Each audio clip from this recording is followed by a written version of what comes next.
сіздер товарды болсын, қызметті болсын, жұмысты болсын ұтып алған жағдайыңызда келісім шарт бойынша толық міндеттемелерді орындауыңыз қажет. Заказчикке товардың жеткені, уақытылы келгені маңызды, және де оның бүтін, сынбай, дұрыс келгені де өте маңызды.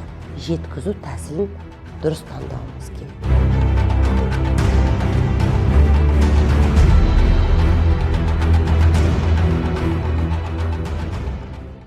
Сәлем, мен болашақ миллионерім. Бүгінгі біздің выпускымыздың тақырыбы керемет, өте пайдалы.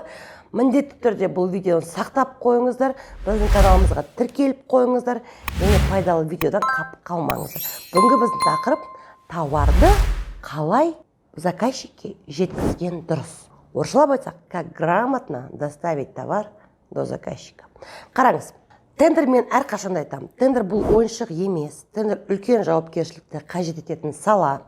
Сондықтан да сіздер товарды болсын, қызметті болсын, жұмысты болсын ұтып алған жағдайыңызда келісім шарт бойынша өзіңіздің мына мойныңызға ілген міндеттемелерді, толық міндеттемелерді орындауыңыз қажет, уақытылы орындауыңыз қажет, және де қандай көлемде барлық көлемін 100% жеткізіп орындап беруіңіз қажет. Товар болсын, қызмет болсын, жұмыс болсын. Бүгінгі біздің мына видеоның тақырыбы товарды қалайша жеткізсем болған дұрыс болады деген сияқты. Маған жиі бұл сұрақты қояды. Әрине, қараңыз, заказчикке товардың жеткені өте маңызды. Товардың келгені өте маңызды. Сонымен қатар оның уақытылы келгені маңызды.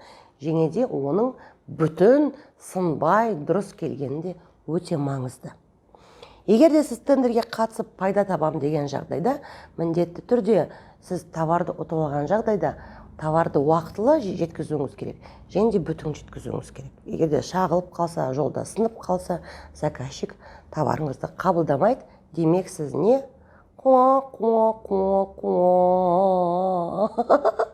Минусқа кіресіз. Музыкальный кішкене менің нем барды. Так, минусқа кіресіз. Сондықтан да барлығын ойлануыңыз керек, анализ жасауыңыз керек. Әрине, біздер тендерде бір жыл емес, бірнеше жыл жұмыс істеп жатырмыз. Жеткізу тәсілдердің, барлық тәсілдерін біз қолданғанбыз. Товарды әртүрлі тәсілдермен де жеткізгенбіз, және де әртүрлі тәсілменен Қазақстанға да кіргізгенбіз. Самолетпен болсын, пойызбен болсын, енді ол басқа тақырып. Дәл қазір мінекей біз мәселен лампочка ұтып алдық делік тендерді. Мен мәселен Алматы қаласында, маған Атырау қаласына бұны жеткізу керек.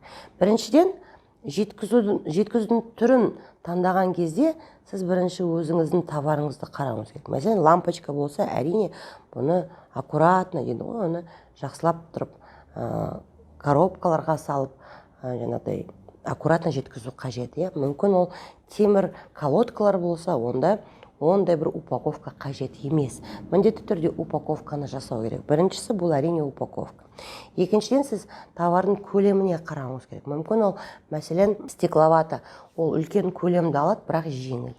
Кейбір заттар кішкентай болады, бірақ ауыр деген сияқты.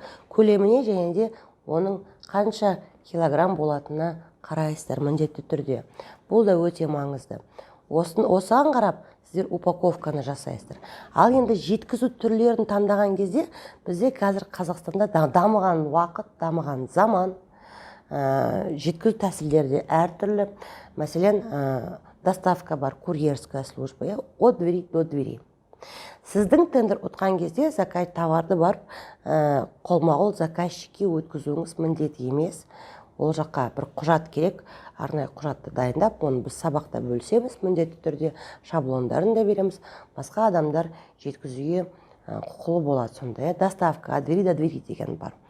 Бұл бірінші вариант. Екінші вариант, мәселен, почта бар.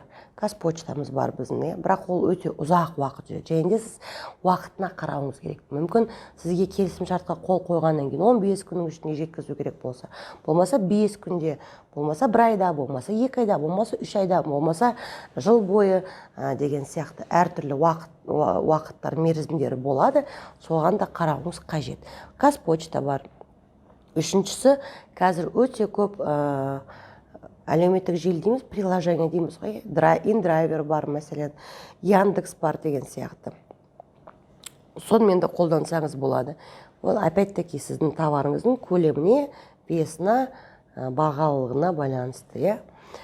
Пойызбен жеткізуге болады, грузовой вагондар бар арнайы, авиамен жеткізуге болады.